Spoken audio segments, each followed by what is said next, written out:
Today on CityCast Denver. Our local food traditions are as diverse as they are delicious. But if you had to pick the 4 people most responsible for our culinary triumphs, who would be chiseled in stone? We've invited a special guest to help us carve our own mile-high Mount Rushmore of food. Today is Monday, July 8th. I'm Bree Davies, and here's what Denver's talking about.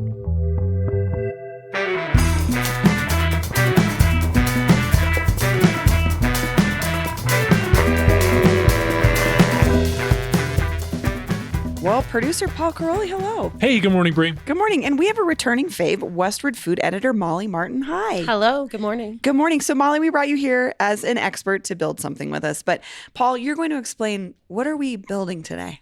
We're doing something I've been looking forward to, and I've been having this conversation with folks for a few days now, and just like, I can't wait to settle this, because what we're going to be doing is we're going to be picking the 4 famous faces that would be on the Mount Rushmore of Denver food. And it's a very specific idea that we kind of needed your help with, Molly, because it came from your predecessor, Westward's previous food editor, Jason Sheehan, who wrote this wonderful piece about Biker Jim stepping away from his hot dog shop a couple of weeks ago. And I'll just read this last line that made me like, oh, I need to do this. He wrote, "On the Mount Rushmore of Denver's culinary history, there are many enormous heads, many names that deserve to be remembered. And all I'm hoping is that someday, somewhere down below that towering monument, I'll be able to pull up and see Jim Pettiger in the parking lot, giving everyone the finger and selling hot dogs to all the tourists." Which is like wonderful. What an image. And also, who's on that mountain? Who's on that mountain? I have to interject and not to take away from Jason Sheehan, who did an amazing job with that and an amazing job for Westward for forever. But I did find a Mount Rushmore of Denver food that predated him from last year that was actually written by Bill St. John for us when Mel and Janie Master passed away. Who's Mel and Janie Master? So we will get to that. Okay. Because I have thoughts on that. But he made a very similar reference in that obituary, who would be on his Mount Rushmore. So, well, it's in the ether. It must be done. Yeah. And finally, here we are. Bill St. John, longtime food critic for the Post, right? Yes. I feel like, I think I read him as a kid. This is cool. I'm really excited because I think what you're hinting to a little bit, Molly, here is that there's going to be some history in here. Yeah. And it's really debatable I don't know. I came up with a theme going through picking these people, but we're going to be looking at food, but we're also going to be looking at impact, probably economically as well as historically, culturally, what it means. And I think that what it means to each of us. Yeah. Well, that's the thing about Mount Rushmore. Like, it's 4 white guys up there because that's who the people who made this tourist trap chose. And we are going to have the same bias. It's just us picking this. We asked for all suggestions, and we got a ton of them, and some of them are reflected in my list. And we'll play some voicemails later from people. Yeah, we got a lot of response. They're all really fun. Let's do it. Let's do it. Paul, do you want to start? Yes, I do. Number 1. Daddy Bruce Randolph. Yeah. Dang it. He got to start selling barbecue when he was just a young man, but he really made his name for himself first. I think he was growing up in like the South somewhere.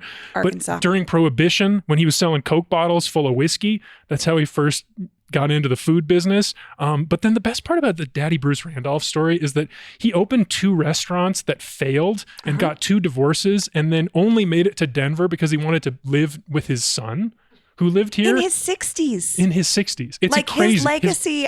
Wonderful story.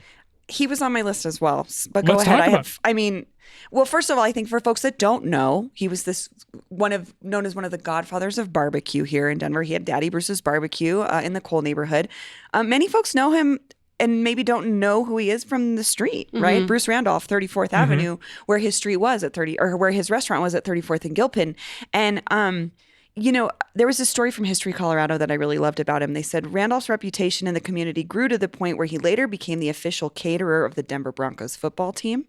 And when the Broncos went to the Super Bowl in 1978, Randolph flew down after them with, quote, a bunch of ribs, 4 hams, and 5 big biscuits. Hilarious. Broncos assistant coach and relations director Dave Fry had a hotel room and a bottle of champagne waiting for Daddy Bruce. And then Daddy Bruce was escorted to the kitchen where employees were told to, quote, fix everything like I wanted. My biggest job was keeping them cats in the kitchen from eating it all up.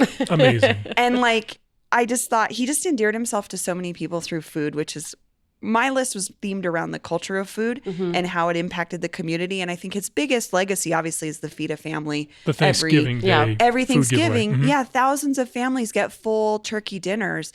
And this was something that Daddy Bruce started in City Park. He just brought his portable grill out and started cooking for people. And it grew into, he did things on 4th of July. He did things for his birthday. And I think anecdotally I read, if you just walked into his restaurant, you could eat there whether you could afford it or not. And I just thought, what an incredible dude. Again, 1963, he opens this restaurant. He's in his 60s.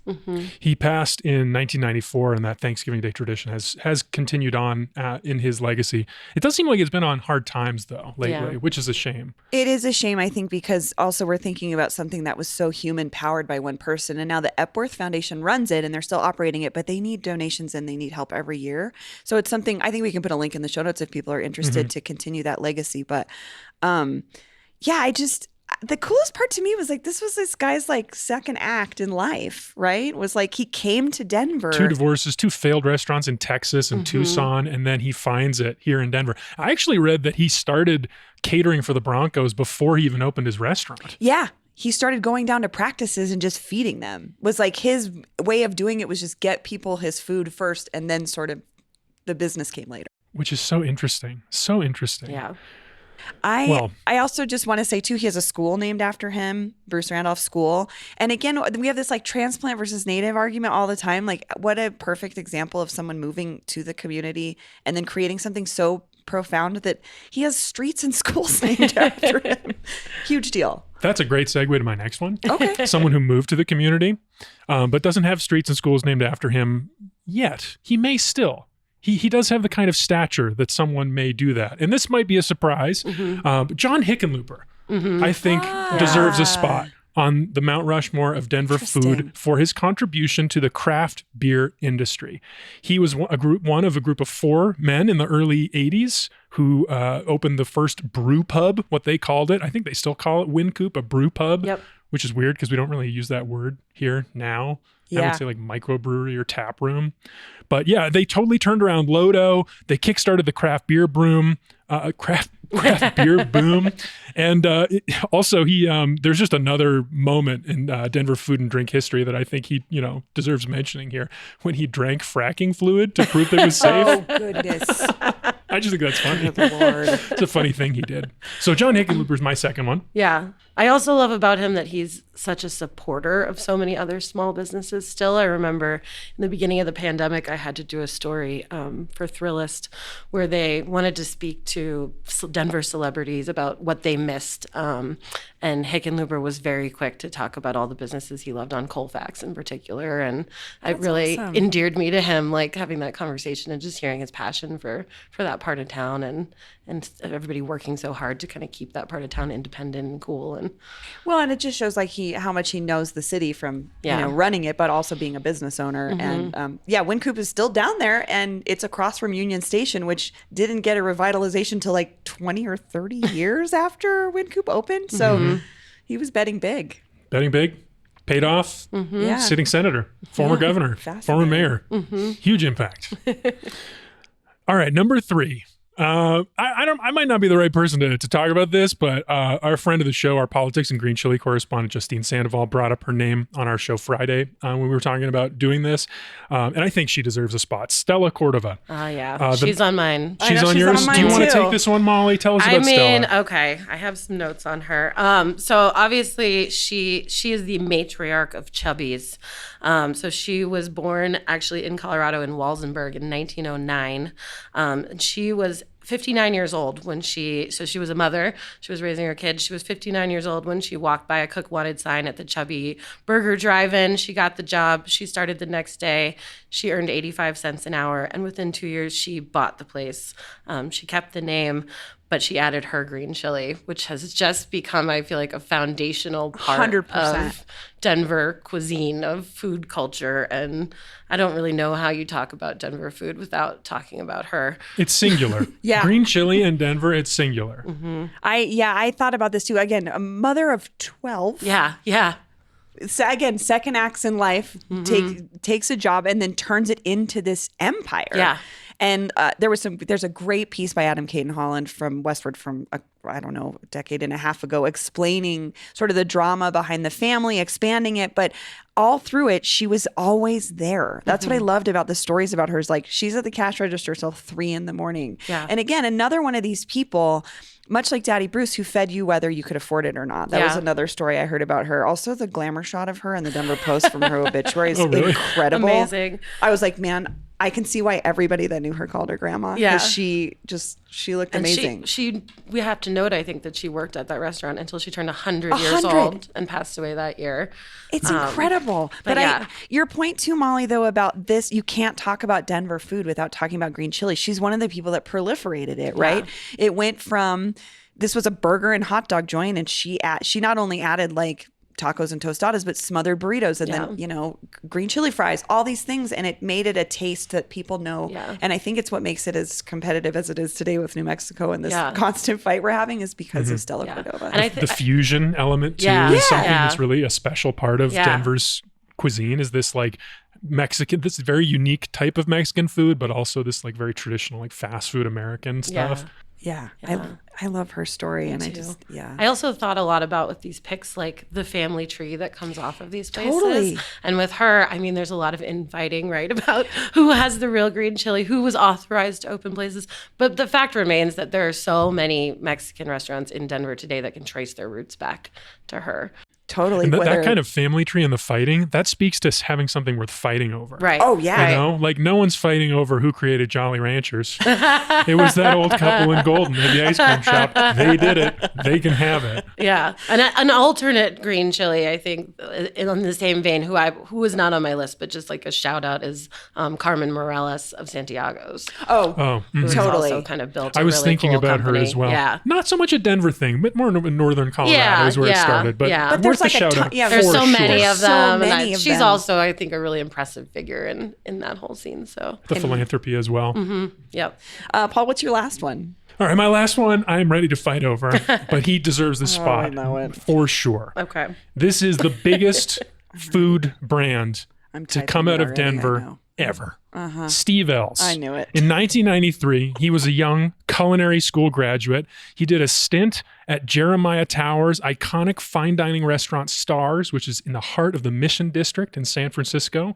But the food that he remembered from his time at Stars was not the fine dining food. It was the giant ass burritos that he and his fellow cooks would eat after close. And so when he came back to Denver, where he grew up, he had this idea. What if I could appropriate that dish, steal that tradition, but do it at scale and do it with the fine dining techniques to make it delicious every time? And you know what? He did it. He opened the very first Chipotle on Evans Avenue, 1993. It didn't have the order down the line thing until the second location. That's when things clicked. Obviously, Chipotle now. That Chipotle is so small. It was like, it's so small. It's small. It's like standing at a gas station, like register trying to figure out, because you're right. It's not, you don't get the traditional line.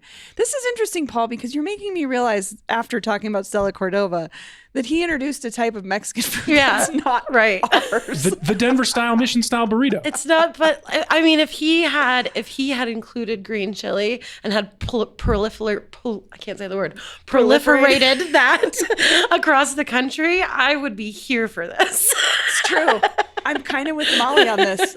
But you knew this was. But look at Illegal Pete's. Look at Qdoba. Illegal Pete's is better because they have green chili and booze and better queso. I think all of them are great. And Steve Ells deserves a lot of credit for that. Also, the other knock on Steve that I have to bring up, because I know there's going to be listeners out there saying, "But Paul, E. coli, what about the E. coli?" Yes, there was some E. coli. I looked this up. For 3 years, 1,100 people reportedly got sick. No deaths. 0 deaths from E. coli. So let him not be misremembered as a killer. Well, I would also just give him credit for part of the fast casual. Yeah. That as well. You have to give him credit for that. But I feel like that's almost more of a national scale accomplishment. But we know we have so many. And isn't that bigger? I mean, it's because we have so many places like that, or that have come from here. And I think Chipotle was maybe one of the first. And the most successful. He definitely deserves big kudos. Yes. Mm-hmm. Okay. Well, big debatable. mountain-sized kudos. Mountain-sized kudos. Hey, this is John Hyde from Northeast Park Hill. Two people I'd like to throw in the ring for Mount Rushmore of Denver food culinary folks would be Chef Jose from La Diabla. To go from a food truck to a Michelin star and James Beard Award in like a couple of years as a Mexican immigrant is amazing. And then second would be just a fun group of people to think about is the two guys that used to run Tom's Home Cooking back before it shut down and Bird Call went in its place. And then the third one would be Pete of Pete's Greektown and Pete's Kitchen and Pete's, all the Pete's. I think he had a big influence. I don't know if I like his influence, but I think he had a big influence. Want to know one of my favorite sounds? Here it is. That's the sound I hear when I'm learning Spanish with Babbel. And if you want to learn a new language this year, I guarantee it'll be one of your favorite sounds too. I'm David Plotz. I'm the CEO of CityCast, and I've been doing Babbel for a few weeks, and it's been so much fun. This week, I've been learning lots of food vocabulary and how to order in a restaurant. This is one of the things I love about Babbel, is that it's about learning the language so that you can use it. As Babbel says, it's designed by real people for real conversation. So it's all based on real life situations. And these restaurant lessons are awesome. When I went to Mexico City last year with my girlfriend, I was mute. I was a mute. But next time, I'm going to be ordering the sopes and las salsas picantes. Babbel has over 16 million subscriptions sold, plus all of Babbel's 14 award-winning language courses are backed by their 20-day money-back guarantee. Here's a special limited-time deal for CityCast listeners. Right now, get up to 60% off your Babbel subscription, but only for CityCast listeners at babbel.com/CityCast. Get up to 60% off at babbel.com/CityCast. Spelled BABBEL.com/CityCast. Rules and restrictions may apply.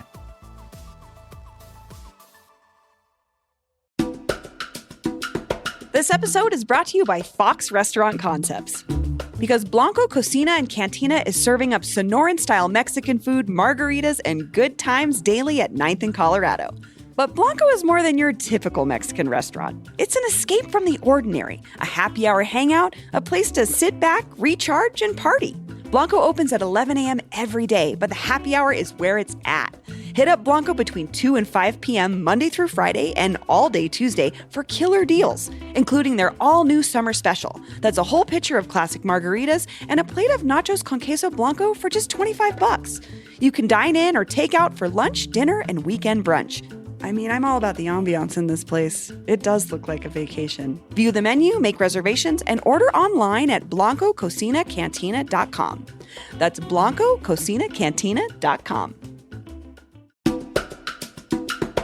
This episode is brought to you by Denver Botanic Gardens. Because it's time for the Garden's annual Lavender Festival.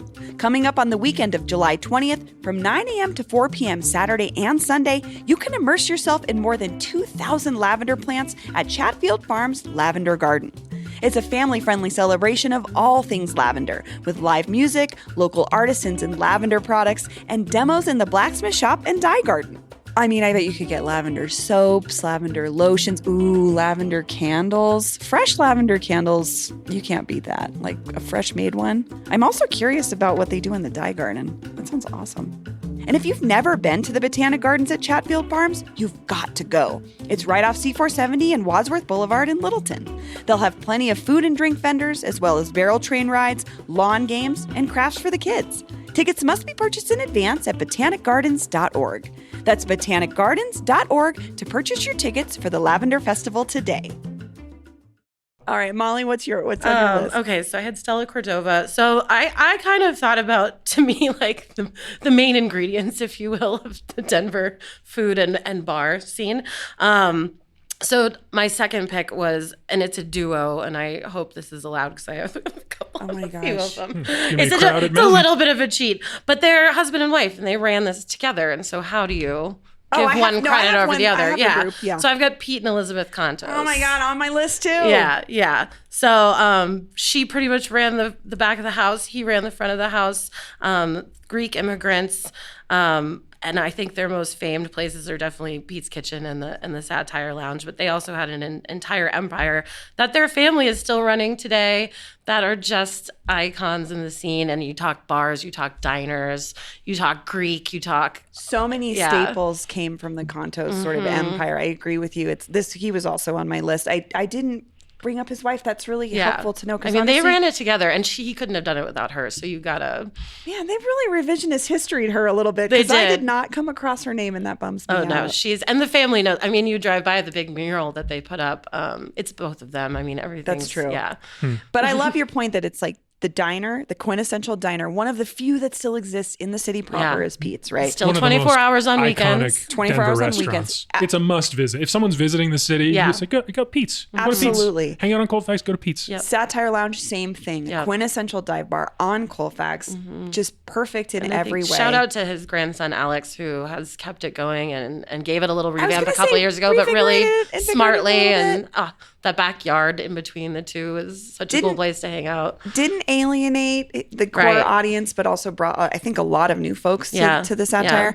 But also, I read that he co-founded the Denver Greek Festival in 1972. He was part of this group of business owners that pushed for Greektown to be a 6-block designation on Colfax. The city recognized it. It's one of the first in the city. You don't hear about that very often. No, but this was something that they worked on in the 90s, actually, was to get that designation. And they had bigger dreams for it, obviously, like a Greek grocery store and some other things. But that's interesting. I didn't know that. Yeah, I didn't know that either. Those are so interesting. You know, sometimes a group of people come and like make something happen, and then... I'll share a link in the show notes, but Alan Prendergast wrote a great piece about the formation of that in the 90s for Westward that I learned so much about the Greek community from. But he came here in 1955. I think he was 20 years old, started as a dishwasher, and ended up with 4 restaurants that we still have today. I mean, we have Satire, Pete's Kitchen, Pete's University Park, and Pete's Central One, which is my family's favorite spot. But also just proliferated Greek cuisine across Denver in a way that makes it one of those staple cuisines that we have. And I love the Contos family. Love it. Pete was on my short list, but he did not make my final 4 for one reason. Neither of his two famous spots were his creation. So the Squire pre-existed Pete's. He and a business partner bought it in 1956. And likewise with the diner with Pete's Kitchen in 1998 or 1988, he and his wife bought the diner next door, the bar, after it had failed. I mean, that happened with Chubby's too. Right. Yeah, I mean, but Stella turned it into something new. I looked up what Pete brought to the diner that was different, how he changed it to like turn it around. I couldn't find any details. Maybe you all know more than me. I mean, I would assume it was just service, maybe. I think it's more about keeping it going. Yeah. Like, I'm less concerned about what did he create, but what did he build from that acquisition and what is still being handed down to his family today and to all of us. I mean, I went and ate at Pete's Kitchen a week ago. But what's the thing, you know? What's the thing? To me, this is part of the culture conversation. Yeah. Creating the social gathering spaces that people are drawn to. And a lot of times that is the food, but it also is the place, it's the service, it's how it's operated. And this is something that I saw this was a through line in all of mine, was these were gathering places and also represent different cultures within Denver. Yeah. So we're talking Greek culture. This is the Greek culture we know of Denver in huge part is because Pete made it open to everybody to come be a part of. All right, let's hear another one. We can have this fight at the end. So I've got another kind of multiple in one. But the Karagas brothers, who are behind my brother's bar. Oh, yeah. So this is another one, and you could argue that they bought the place, but the my brother's bar has been a saloon since the 1870s. This is the oldest bar, still operating bar in Denver. It is kind of famed for being like a beat hangout in the 40s when it was called Paul's Place. The Karagas brothers are transplants from Detroit. They came, they bought the place in the late 60s. And I love the little tidbit about the name. They never got around to naming it. When a creditor would come in, one of the brothers would say, "Oh, that's my brother's bar." Talk to him. And then Angela went on to open Wazee Lounge and Supper Club, which was such a staple for so long. But I just think about the number of people who have worked at that bar, service industry people who gather at that bar, the ideas and the things that have come from that bar without that place. I mean, it's a location. It's kind of one of those. It's not like you have the famous names coming out of it, right? Which I think my next one kind of speaks more to that. But like, it's not so much that you had famous names coming out of it, but just think of how many people have spent time in this town there, either working there or having drinks there or having a late night burger there, and the fact that they've kept like that burger tradition alive, and then that it was passed on, to the longtime employee who's Danny Newman's mom, and that he's now kind of the caretaker of it, him and his family. I mean, it's just like one of those staple places. When you talk about Denver changing, I feel like it's one of those that you're just so happy it's has one of stayed those, the same. Yeah, it's one of those places where when my friends come back from, wherever, if they've moved, they're like, well, we got to go to Brothers and get a burger at least, because it'll feel like the same. But like the classical music, the no TVs, like these things that, again, create a culture that is very specific to that place that people are drawn to because they want to be in that space. That takes a lot. That takes people to make that. Yeah, I love My that. brother's bar. We picked it, I think, as the best bar in Denver recently on the show. Yes. So we'll link to that For in the a show notes reason, as well. That was a fun episode. Yeah. What else you got, Molly? So my last one is Mel and Janie Master, who I mentioned earlier. So this is before my time, like I'll fully admit. But if you kind of trace back the quote unquote family, not related family, but family tree of Denver dining, fine dining, you start to see a pattern. So I recently was talking to Josh Wolkin, who's Ace and Steubens, and he was telling, we were talking about how many people have gone through his ranks and now own their own places. And then he said, if I traced it back for me, who inspired me was Dave Query.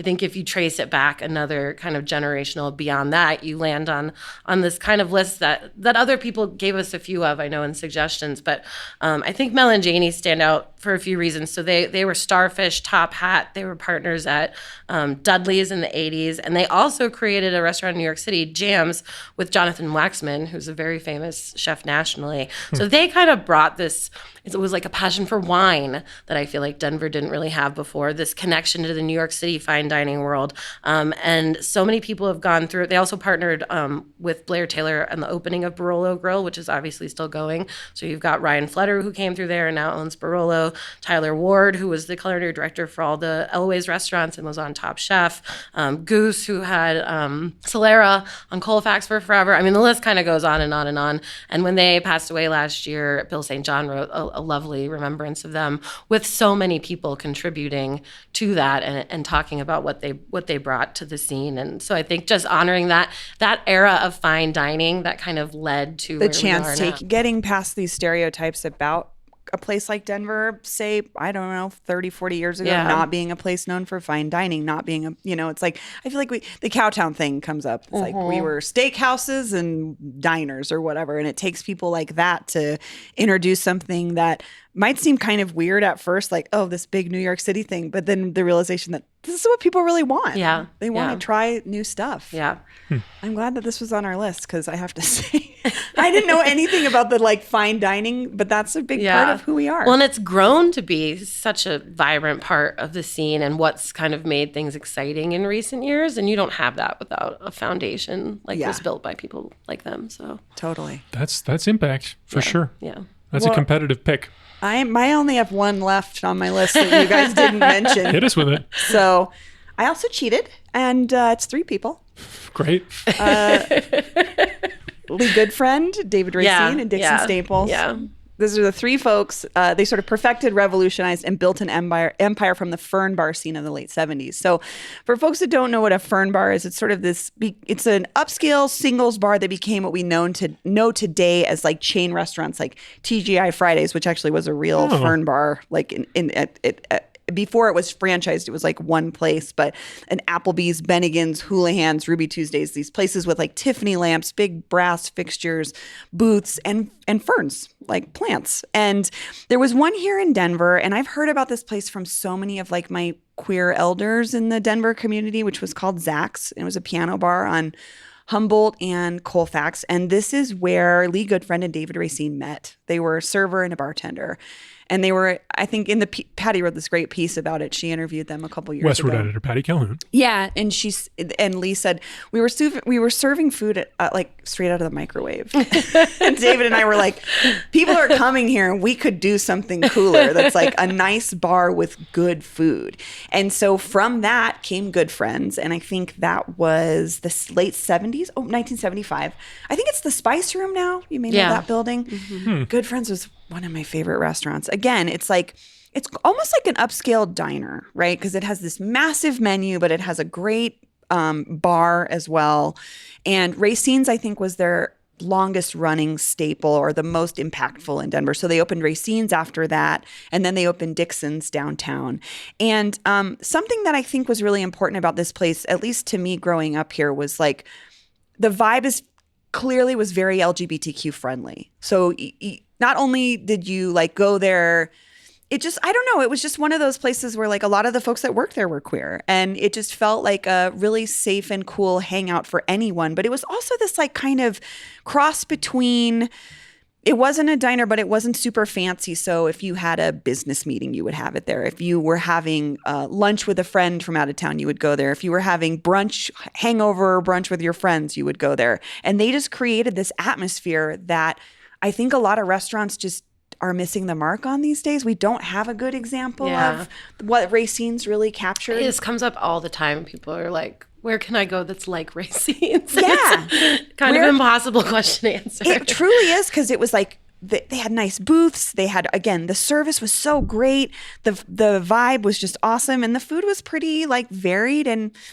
I don't know. It just, something about it really, they figured out the magic recipe for it. And they made something that lasted for like 40 years. And I'm still to this day, again, like most people, looking for a Racine style restaurant to take my family. Always joke when I came back from New York City, the first place I wanted to eat was Racine's. I was like, I just want to go have a nutty cheese salad. Nutty cheese salad left over from the Zach's Piano Bar menu. They brought it over. So yeah, so that was my only. Someone should do that for a special. Oh God, I would love to have the a nutty call cheese out there salad right now. Anyone who owns a restaurant. If you want to recreate the nutty cheese salad, please.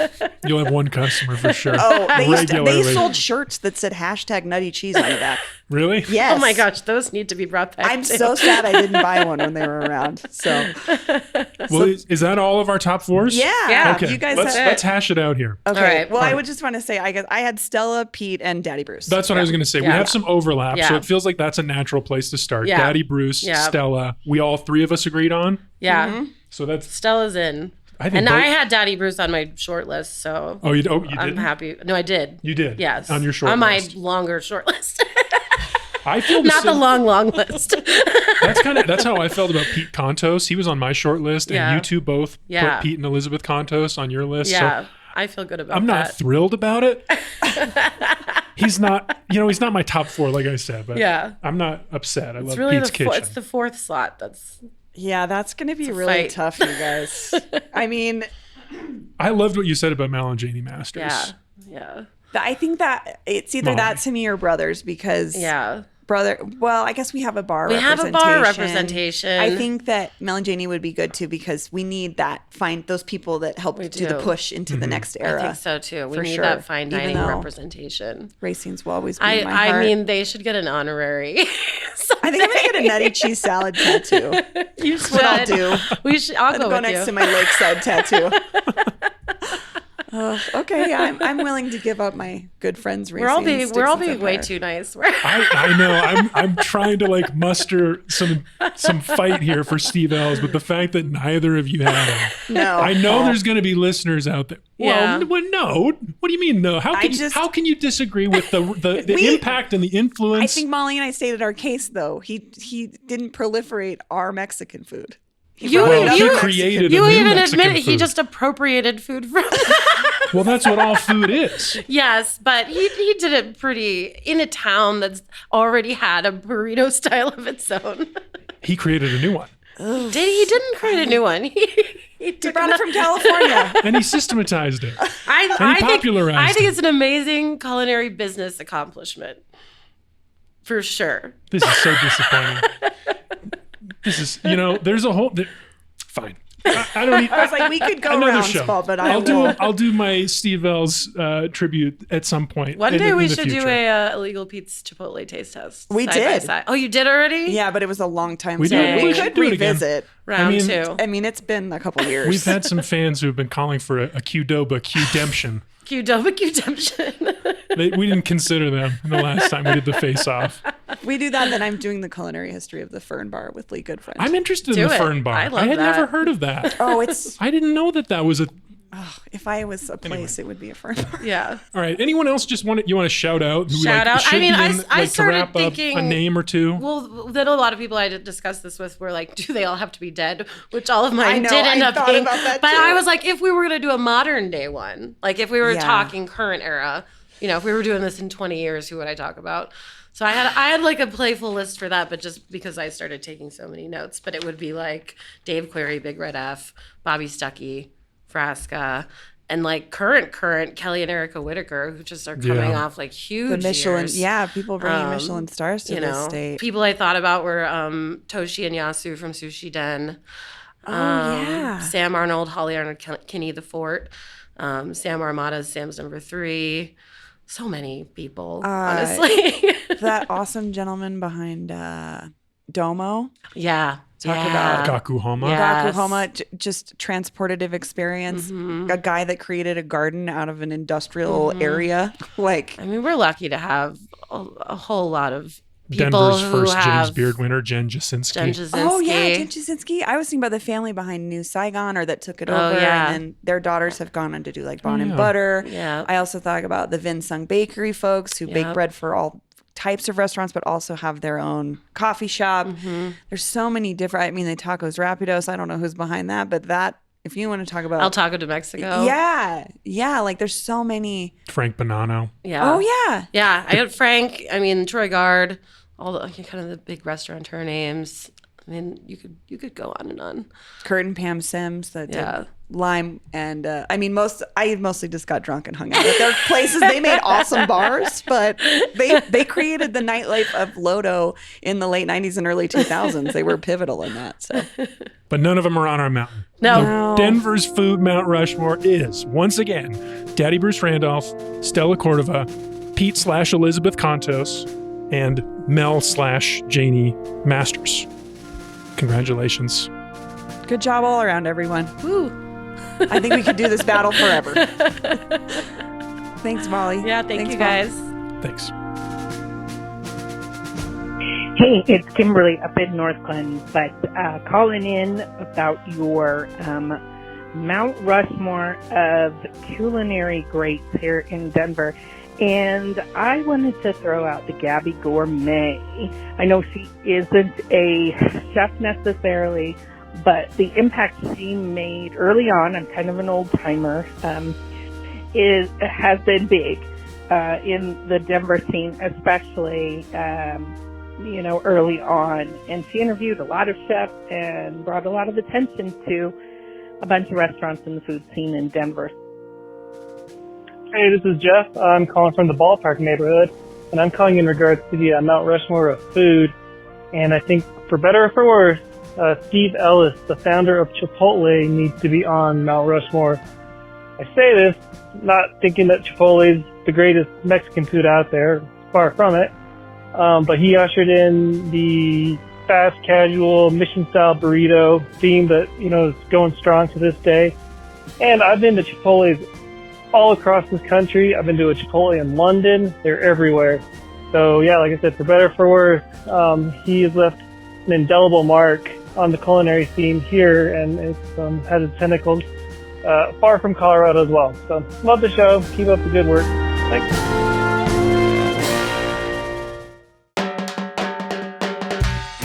That's all for today here on CityCast Denver. If you enjoyed the show, why not take a minute to tell Steve Ells about us? Rate the show wherever you get your podcasts, and subscribe to our morning newsletter and learn more about us at denver.citycast.fm. We'll be back tomorrow morning with more news from around the city. See you later.